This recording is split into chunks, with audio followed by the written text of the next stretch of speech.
Всем привет, с вами Smart Библиотека 2.0.3, и это наша постоянная рубрика «Встречаемся в Smart».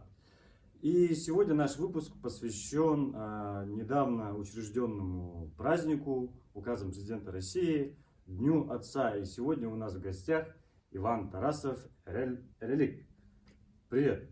Привет! Для начала я прошу позволения рассказать немного о нашей библиотеке, о нашей деятельности.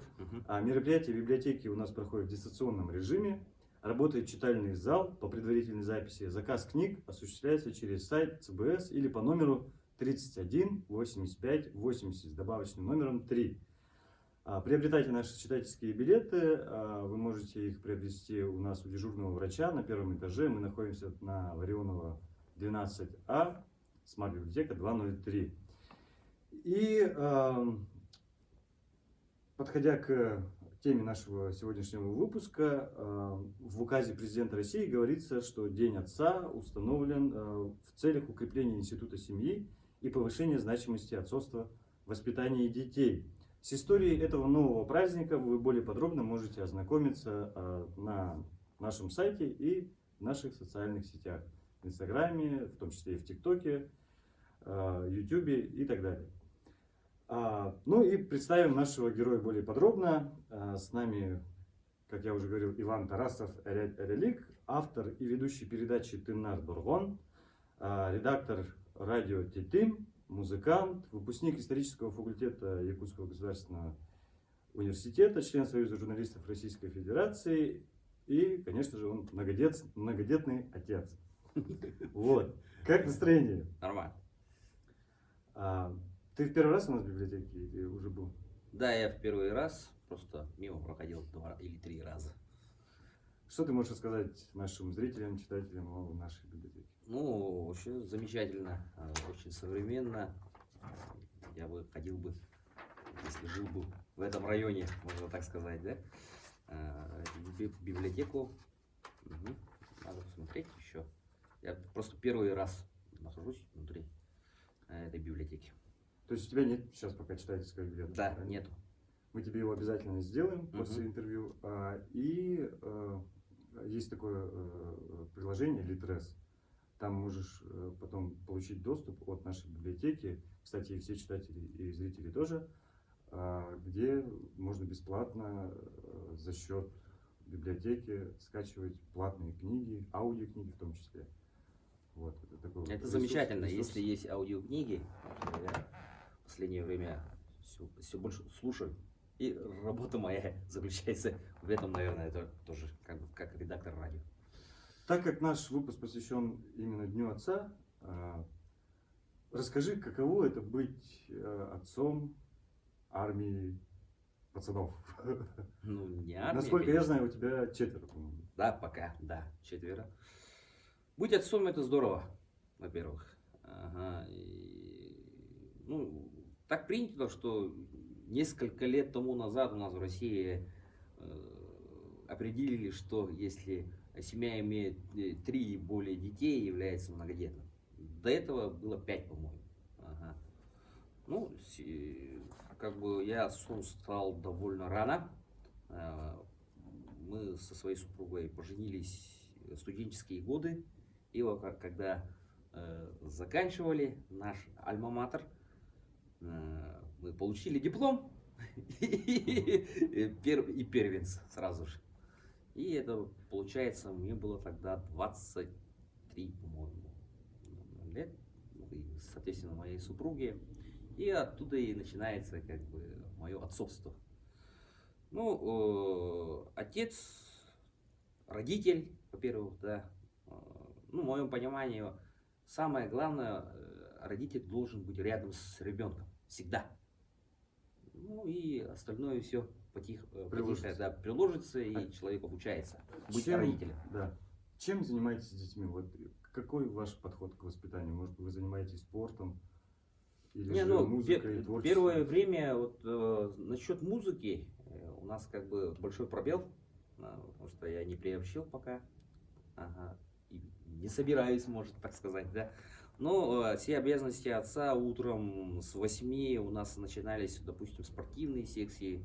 Вот когда уже первые сыновья пошли в школу, и надо было утром рано встать, там, их водить вот эти спортивные секции, футбол, там, бокс, вольная борьба. Ну, ребята вот потихоньку вот так начали заниматься. Старший начал заниматься вот до Суни большим футболом. Он занимался до 6 класса, по-моему, 6 лет получается. Играл. А потом он потихоньку перешел на другую секцию, вот, секцию бокса. А второй сын начал уже с 1 класса ходить в секцию вольной борьбы. Ну, увлекается. Ну, для общей физической подготовленности, наверное, спорт, именно вот такие классические виды спорта для пацанов, это самое то. И здесь, как родитель, надо, конечно же, на первых порах их все время сопровождать, привозить, увозить, там еще плюс к нему еще добавляются еще шахматы, шашки, бассейн, там еще вот настольный теннис, потому что некоторые вот секции спортивные, они дополняют друг друга. Допустим, если человек хочет, ну как я сам, как прочитал в других вот книгах, как воспитать ребенка, если ты хочешь дать вот базовые знания, именно приобщить к спорту, допустим, да, если, ну, хочешь, чтобы твой ребенок достиг каких-то результатов, допустим, по боксу, у него должна быть своя координация, физика, да, и здесь вот для начала, как посоветовал вот, тренер по боксу, ребенка надо сначала дать какую-нибудь секцию игровую, командную именно. Вот. И вот к нам подошел именно вот, футбол. Это для координации, все такое, да, там выносливость срабатывает, потому что же эти футболисты, они все время бегают, надо там все-таки иметь физическую силу, там, нагрузки выдерживать. И вот человек, когда он учился уже в 5 или 4 классе, вот, начальная как бы школа бокса. И там уже совмещать можно было настольный теннис. Ну, для реакции все такое, они же чуть-чуть тоже совпадают друг с другом, да? Ну, да. А еще говорят, что лучше, если ты хочешь в дальнейшем хорошо боксировать, да, вот именно быть спортсменом, именно боксером, можно ходить на секцию спортивного танца. Говорят, танцоры, да, спортивный танец, допустим, самбо, ча-ча-ча, да, и плюс еще школа бокса, если это все соединить, получится идеальный спортсмен-боксер. Ну да, это как развивает футворк, да? Да. Вот это вот все. В боксе же тоже как бы это практически тоже. Угу. Такой И вот, танец. да, и вот, допустим, основном вот эти борцы, вольные борцы, еще они любят играть интеллектуальные игры. Ага, и поэтому вот мой второй сын, он любит ходить еще помимо вольной борьбы секцию шашек. Он рядом с домом находится центр шахмата и шашек нашей республики. Ну и там тоже среди своих там школьников занимался всякие места призовые. Имеет какую-то там тоже категорию или там. Ну, одним словом, я сам не умею играть, да, но иногда сидим и начинаем играть вот эти шашки. Я шахмат вообще не умею играть. Но вот второй сын почему-то шахматы и шашки более-менее умеет играть. И в шашках я проигрываю. В общем, основной упор в воспитании на спорт. Правильно? Не, Ну, то нет, есть не воспитание, а в развитии. Ну, развитие. Это не воспитание, это просто... Сейчас у нас очень много возможностей, в нашем городе тем более, да, много есть кружков, секций, просто надо занять молодого человека, уже будущего, да, ребенка вот, всеми занятиями. И там для начала можно там походить, там они могут там как бы выбирать, выбора очень много, по идее, в городе. Но жаль, что сейчас в сельских местностях, допустим, да, в деревнях, этого очень мало. Есть, конечно, там кружки, секции, но, говорят, не так обильно, как у нас в городе. Как вы считаете, зачем нужен этот праздник вообще в целом в России? Не знаю. Просто отрадно, что это праздник был впервые как бы учрежден именно в нашей республике. Да, День Отца. Ну, То не есть знаю, еще до да. российского. Да, до российского праздника. Так что наши земляки, Как всегда, впереди планеты да, всей. впереди планеты всей. Ну, наверное, надо. Но все равно, как бы, если ты родитель, то там не имеет значения, как бы, вот, именно какой-то праздник, там, проявлять какое-то. У тебя каждый день День Отца. Да, День Отца, если ты уже родитель, уже у тебя с первых минут, секунд, когда родится уже первенец, ты уже становишься родителем потихоньку. И самое главное, вот мы же молодыми были, да, сейчас мне почти 40, и вот за это время как бы мы каждый день учимся у своих же детей. Иван, расскажите, пожалуйста, нашим читателям, мне, чем вы занимались вообще, так сказать, в прошлом, в отрочестве, в юности, что вас привело именно на работу на радио? Детский сад, школа, вуз. Параллельно работал, будучи студентом в театре, был еще артистом-вокалистом, мастером сцены, кстати. 9 лет там проработал. Работал учителем в школе 2,5 года. Учителем по истории, да, поработал. Был управляющим рестораном, арт-директором ресторанов. Это культурно-развлекательный центр Мусхая. Всякие дискотеки проводил в Дыхая, там еще был арт-директором, управляющим, там кафе, караоке, дуэты. Ну, еще как бы параллельно я начал как бы вести передачу вот это Надерхон. Это был у нас год 2013. Ну, вообще, в 2012 году хотели сделать какой-то вот типа подкаста. Ага, еще тогда сняли первые как бы эпизоды на Сахафильме.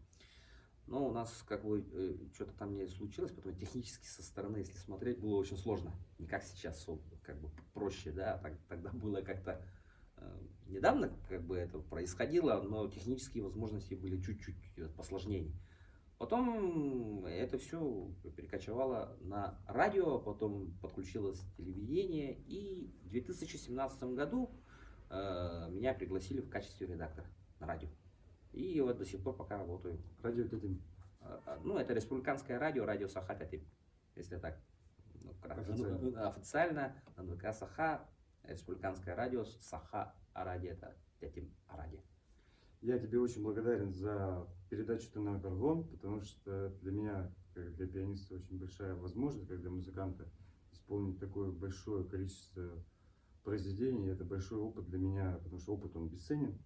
Опыт работы именно на радио, это, ну, в прямом эфире. Конечно, да, в прямом эфире, без ошибок нужно сыграть. И, по-моему, около 1000 произведений мною сыграно именно на этой передаче. Кто не знает, просто я хотел и похвастаться, и вообще, вот, то, что я тоже причастен к этой передаче. Вот. Сахалай Таха Кем тут Тавун. Ну, я тоже благодарен, что мы до сих пор работаем. Да, до сих пор Хотя работаем. рутинная работа, но все равно это работа. Почему Эрель Эрелик? Эрель Эрелик — это, говорят, отсылка к великому писателю Эрелик Арестин. Но нет. Ну, наверное, чуточка есть, потому что я с родом из Черупчинского улуса, то есть района, да. В советское время там был совхоз имени Эрелик Арестиня. И там в основном это южная группа деревень. Там 4 населения: Дерин, Хадар, Кайнсы, Чакыр. Ага. И вот всех их объединял совхоз, а центр находился в деревне Дерин. Ага, а я сам из Деринга, это центр совхоза Эрелик. И мы всегда представляемся до сих пор, что мы из Эрелика. Откуда? Эрелик. Не из Деринга, Ага, Эрелик. Это получается направление. Я из Чурапчи, но с Эрелика.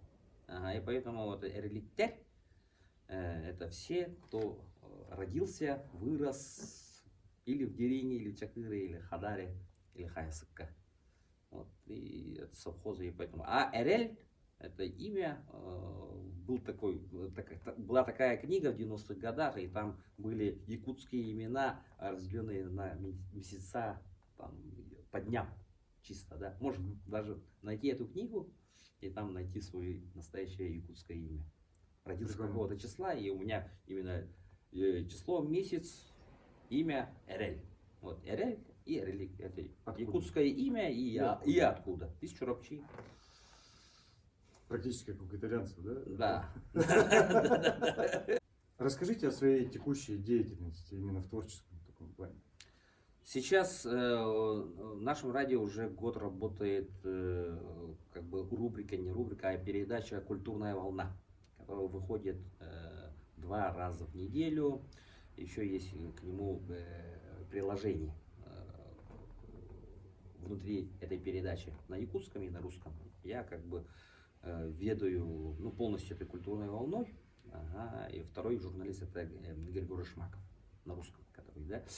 И здесь я сейчас упор делаю связь культурными деятелями искусства по всей республике через интернет, да, собираю информацию, собираю как бы культурные события на местах, собираю, допустим, да, собираю вот это, собираю культурные мероприятия, то есть культурные события на местах. Ага. И еще занимаюсь аудиокнигой. Не просто аудиокнигой, а художественным чтением. Ага. И это жанр моноспектакль и радиоспектакль. Вот такие. Радиоспектакли я вот Ты занимаешься записью или же сценарием? Записью, иногда сценарием и полностью монтаж работы. Работа очень такая сложная, допустим, да. Но у меня есть люди, которые со мной вместе как бы с энтузиазмом работают. Допустим, Народный театр Хатасса, Хатасский народный театр, Сунтарцы очень хорошо работает, с Горного Улуса, с Чурапчи мой, то есть там с деревни. Ну, присылают материалы, некоторые, допустим,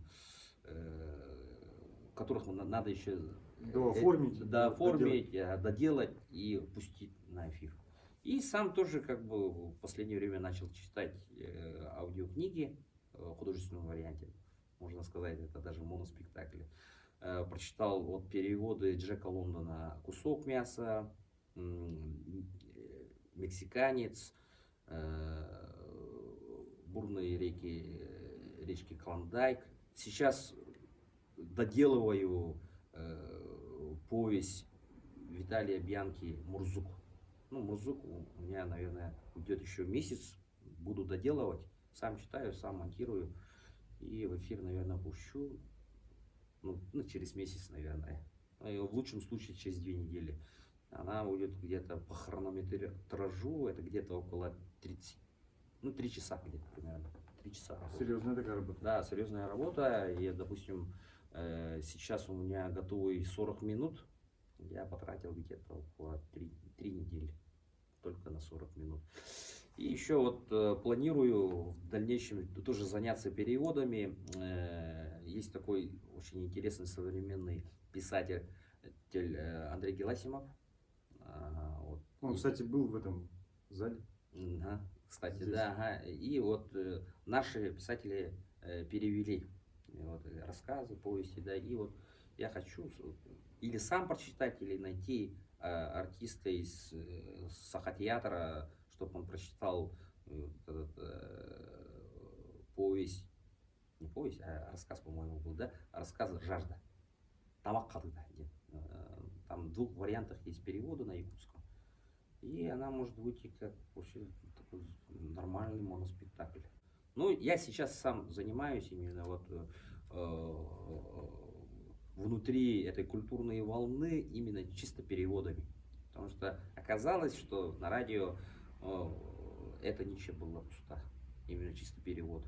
Я с детства любил читать и на русском, и на якутском, вот именно классиков жанра, допустим, из фантастики, из приключений, Жюль Верн, Дюма, там, да, Стивенсон. Это мои были самые первые любимые писатели, которые я любил читать. И, конечно же, были замечательные переводы на якутский язык. Тот же вот этот Стивенсон, «Остров сокровищ» имеет свой замечательный перевод «Колота горы». Я хочу его тоже как-то переоценить и как-то поместить на радиовариант. Наверное, это будет какая-то инсценировка. Но здесь я один это все равно не осилю. Здесь нужен хороший драматург, который может работать четко текст. И потом можно как бы сделать какую-нибудь радиоинсценировку. И тогда вот эти все Пью, там, Джим Хокинсы, они заговорят на якутском. Вообще жанр радиоинсценировок ради спектакля для меня очень близкий. С детства я любил слушать именно вот эти пластинки, сказки, все разные. И я к нему обратно вернулся недавно, вот 5 лет тому назад, когда начал слушать аудиокниги. Потом я еще углубился и начал слушать конкретно вот из старых из телерадиофонда, который выложен на ютубе, где читают великие артисты Михаил Ульянов, там, Юрский, Миронов, там, да, вот, они очень гениально показывают высокое мастерство советских артистов и советской школы, именно театральной школы. Я удивился из-за того, что, оказывается, я голодный. До информации. Для информации. И потом информацию еще надо проверять. И человек должен иметь критическое мышление. Я, оказывается, забыл, что я всегда критически мыслю. Потому что всегда в детстве, когда я начинал, будучи студентом первого курса исторического факультета, я, оказывается, забыл, что я всегда ставил все вопросы на сомнение. Вот оттуда и начинается критическое мышление. Я чуть-чуть это подзабыл, оказалось, да. И вот когда у меня было уже 30-32 года, я потихоньку к этому истоку вернулся. И вот эти мысли умных, великих людей, которые выходят в виде подкаста, и вот в Ютубе, допустим, да, они очень привлекают и слушаю с удовольствием, но все равно с критикой. Потому что невозможно же как бы один человек как субъект знать все. Самый интересный вопрос, который можно задать вообще радиоведущему, редактору, который включает, получается, музыку и вообще работает с музыкальной литературой и непосредственно с живыми легендами, там, допустим, авторами якутских песен, там, с музыкантами и так далее. Какая музыка вам нравится? Ваша любимая музыка? Моя любимая музыка — детские песни. Это, во-первых, потому что обнаружилось, что я люблю детские песни. Почему-то. У меня это лежит. Я когда звучит старая советская добрая музыка и песни из мультфильмов, советских мультфильмов, сразу включаю чуть погромче радио. А так я люблю, конечно же, с детства уже, получается, именно рок-направление. Почему? Ну вот футболка, кино, Цой. Цой, кино. И потяжелее тоже можно. Из зарубежного кого выделите для себя? Ну, конечно же, Мастодонтов, Led Zeppelin, The Purple, Pink Floyd. Из направления, допустим, не рокового, джазового, допустим. Ну, джаз я только начинаю слушать. Раньше, ну, конечно, я знал, что есть такой жанр, конечно, что такое советский джаз, американский джаз, там, да. Но почему-то я как-то далек был. Ну, однажды мне один музыкант говорил, все сначала любят панк-музыку, потом рок-н-ролл, потом heavy metal. И в конце, когда ты уже созрел, слушай джаз. Почему-то, наверное, в этом контексте тоже. Но джаз — это хорошо. Вот сейчас, вот в данное время, музыка, именно панковская музыка и джазовая музыка, я думаю, она подходит больше всего. Нынешнее время, именно в это время, 21 год. 21 века. Такая урбанистическая. Да, ага, потому что время перемен очень быстро, да. Здесь можно какие-то протесты делать, это уже панк, ну и джаз к тому же. И всегда так было, вот 20-е годы, 30-е годы Америки, это джаз полностью, там у них, как сказать, кризис глобальный, да.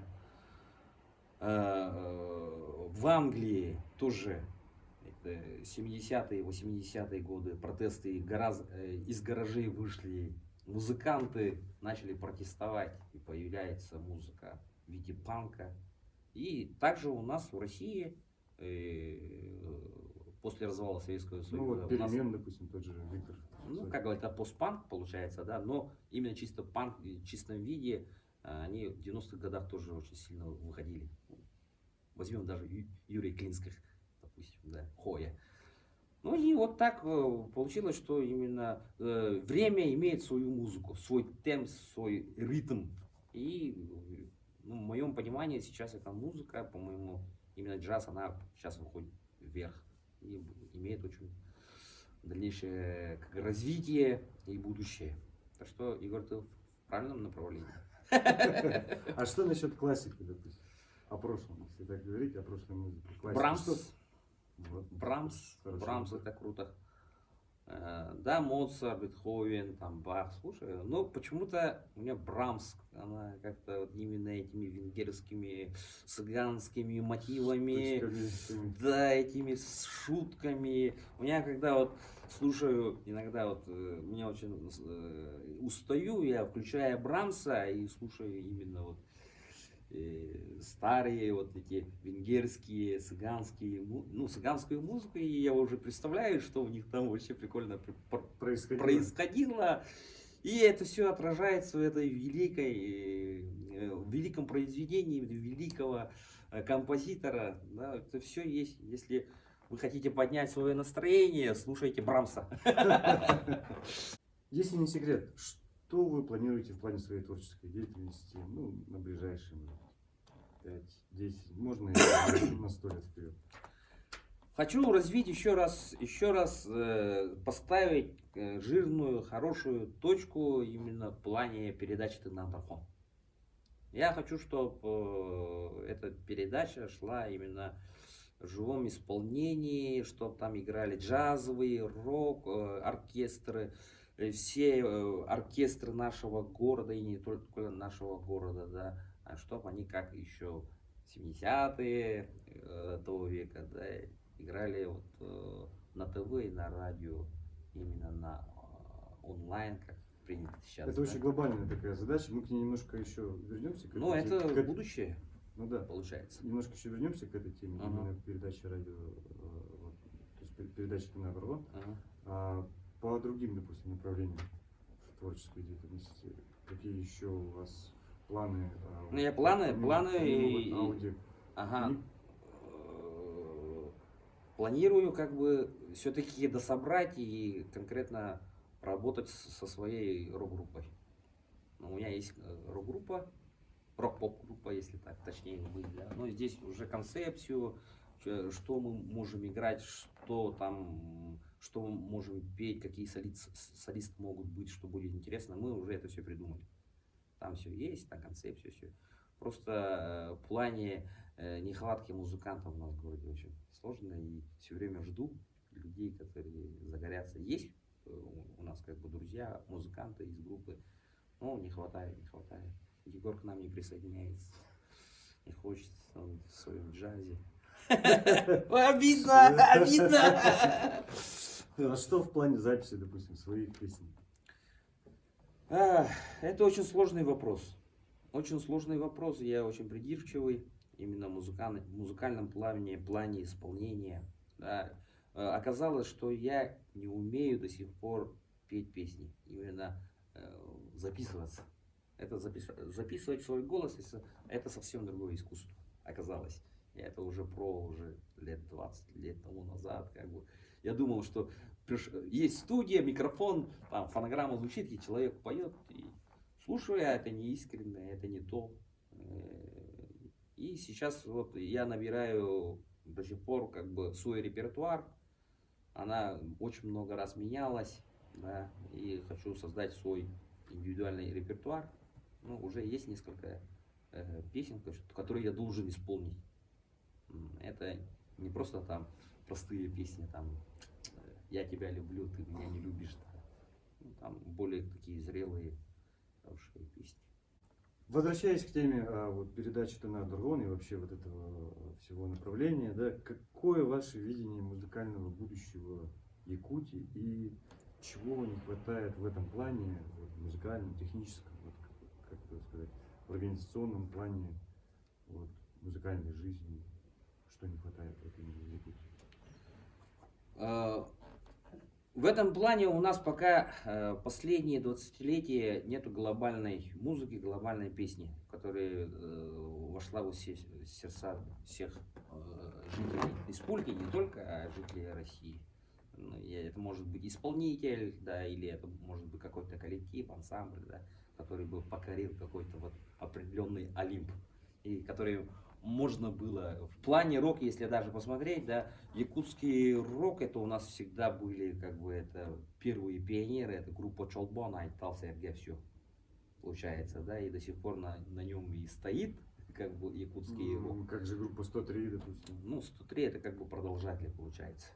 Продолжатели, но как бы они вершин, как в свое время достигла группа Чолбон, пока нет. Ну, свои вершины, мне кажется, они достигли. Да, То есть, конечно, определенно. Ребята молодцы, до сих пор записывают.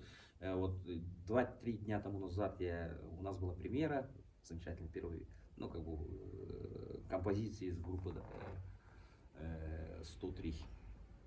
Я тоже стоял у истоков создания этой группы. Это был 2005 год. Это совсем другая история. Но как вообще начинала эта группа, это было на моих глазах. Ну вот в глобальном плане вот Якутии чего не хватает? Вот сейчас, вот, допустим, строится центр большой, да, культурный. В плане, допустим, той же записи, да, у нас в 70-е годы, как ты мне рассказывал еще по телефону, давно еще летом мы разговаривали. У нас студии была, нет. да, большая, У нас большая студии студия, нет. которая могла записывать У симфонические нас оркестры. в данное время студии нету, которая может записывать большие коллективы, то есть там оркестр с хором, допустим, да. Сейчас у нас нету в академическом плане, как редактор радио заявляю, что у нас в фонде сейчас песни, вещи, которые исполняют оперные певцы, допустим, да, академическое именно исполнение песни, да, у нас нету записи. Сейчас вот, допустим, у народных артистов Николая Попова, Юрия Байчева, конечно, есть записи, но они как бы в плане, как должно быть, как человек, солист, именно имеющий образование, который поет по нотам, да, как народный артист Якутии, должен исполнять вещи, которые написали настоящие поэты и композиторы. И, конечно же, в исполнении симфонического оркестра. А это должно все записываться. И она должна быть технически. Да, технически все оснащенная. Должна быть студия. Там должны быть специалисты узкие, именно которые записывают этот звук. И вот эти замечательные наши солисты, да, они должны как бы нам дарить классическую музыку всегда. Классическая музыка, это, я так думаю, она, тем более на радио республиканском, не только, да, она всегда должна быть. В плане, вот именно вот библиотека, радио, мы должны воспитывать, показывать, направлять общество и, конечно же, будущее нашей республики, наших же сограждан, которые мы будем все вместе жить в одном городе или в одном селе, да, чтобы они приобщались к искусству. И если человек начинает слушать, допустим, если даже человек далекий от музыки, от искусства, от культуры, настоящие вот произведения, человек потихоньку начинает, что-то у них открывается, да, допустим, да, третий класс, не знаю.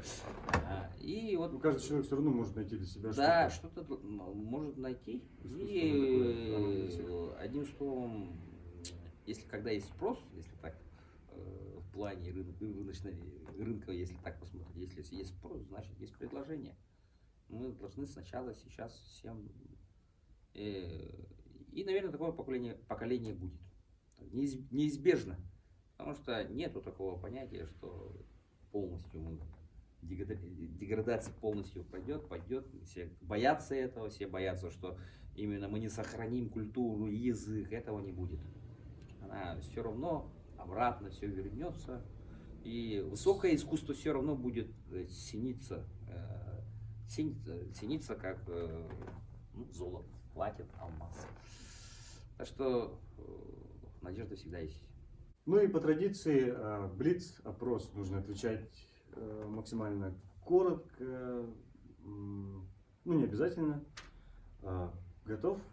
Ну, поехали. Назовите любимую национальную кухню. Якутская. Назовите свою любимую передачу на телевидении. Что, где, когда. Так. Назовите свою любимую передачу на радио. На радио. Очень много у меня. Тынадарган. Да, Тынадарган, еще Сана Хергете. Есть такая передача, кстати. Ага. Назовите 3 любимые книги, которые вы бы посоветовали нашим читателям. 3 книги? Букварь, я шутка. Ну, действительно, букварь. Ага. Из фантастики, допустим, Ивана Ефремова можно открыть. Из якутских, допустим, Далан. Ага, там, Тулаев, Ого. Возьмем, да? Очень много, очень сложный вопрос, если честно. Так, назовите 3 главных качества настоящего музыканта, ведущего деятеля культуры. Честность, Первое. точность, Второе. непродажность. Самый великий музыкант человечества, на ваш взгляд. О.